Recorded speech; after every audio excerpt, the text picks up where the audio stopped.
అమ్మా చందనమే పూసిన ఒళ్ళు చూడు, అమ్మా పున్నమి పుట్టిల్లు ఆ కళ్ళు చూడు, అమ్మా ముక్కోటి మెరుపులా మోము చూడు, అమ్మమ్మ ముగ్గురమ్మల మూల పుటమ్మ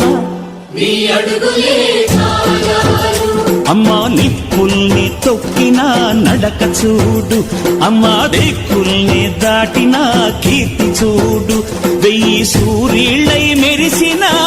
శక్తిని చూడు, మనుషుల్లో దేవుడి భక్తుని చూడు.